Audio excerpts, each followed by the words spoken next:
Thank you, Vince, and to Chief Judge Beadlestone. Thanks for the promotion. We think highly of you for bringing the court here on this special occasion. And special thanks also go to Janice Bruner and her colleagues at Travelers, whose support and civic spirit helped make this event possible.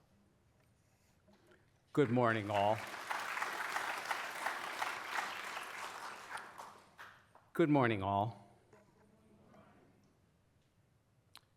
There are 13 of you and 13 stripes on this flag representing the 13 original colonies that were among the signers of the Declaration of Independence 250 years ago. 13 of you and 13 stripes, that can't be a coincidence, right?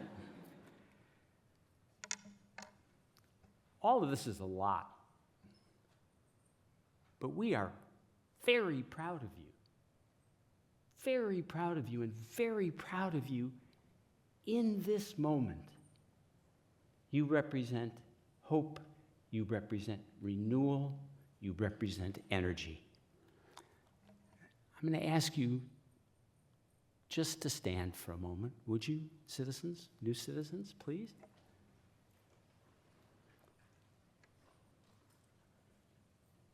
I want you to look around, okay? Look around.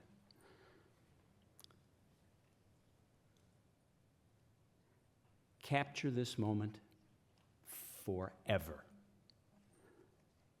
You are now Americans. Welcome, welcome, my friends. We are so happy to have you with us.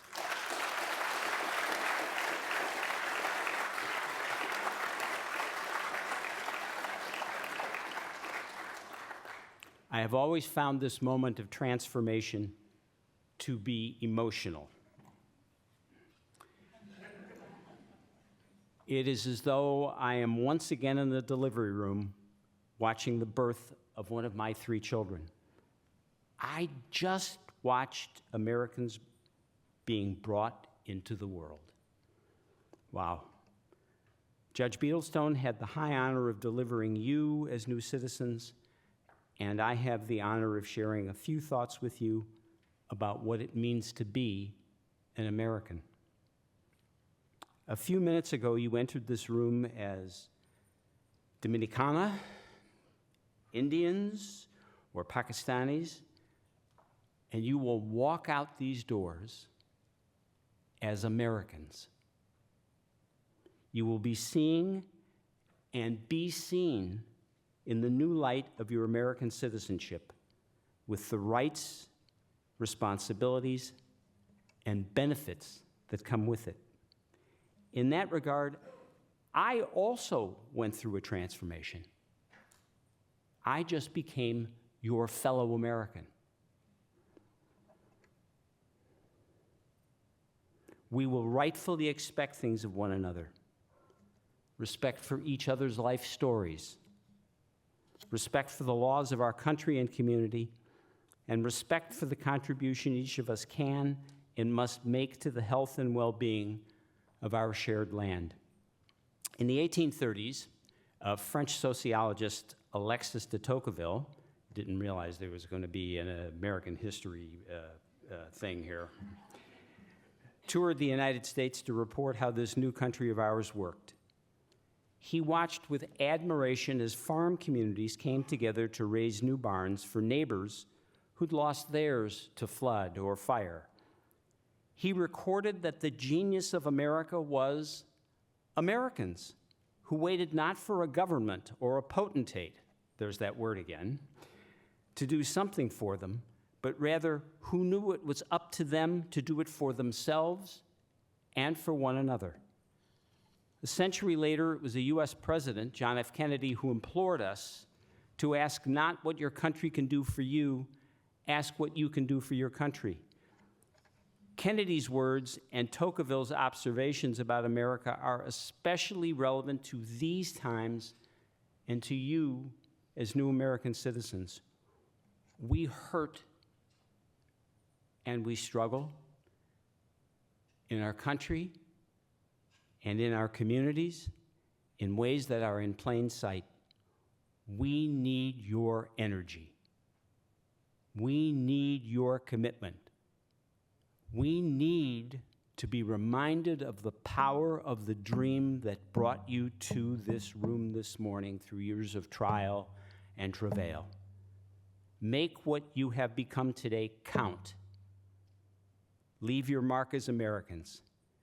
Give us your energy and wisdom. We are in great need of both. Get involved in something that expresses your passions. Pick up a shovel or a hammer. Volunteer at a senior center. Help to feed the homeless. Get involved on a committee at a museum. Become a big brother or big sister to a child in need of mentoring. Become an election judge and make certain that all of our votes are counted once. I ask you to take away one more thought with you today. Service is not only a responsibility of each citizen, it is an opportunity for each citizen.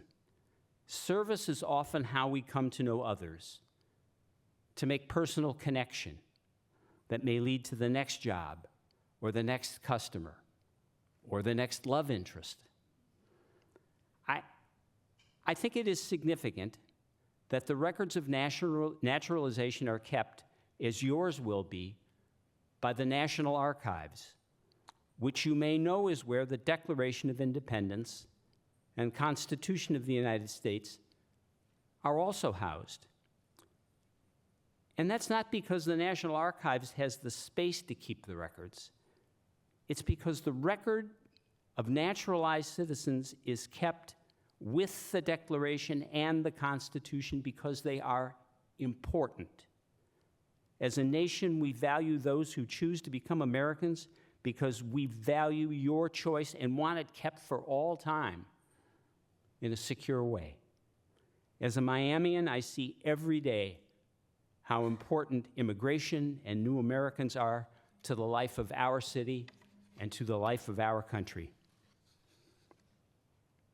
As we all know, life is not so simple or straightforward that the glow you feel this moment will not wear off in a few days or a few weeks. Underneath that glow, however, is the belief you are someone special as an American citizen, with a land of opportunity to be explored further. Don't let anyone take that belief from you. You are special. You can make a difference. Judge Beadlestone, what a beautiful sight this is. Thank you again for allowing me to share in this transformational moment. And to our fellow Americans, welcome.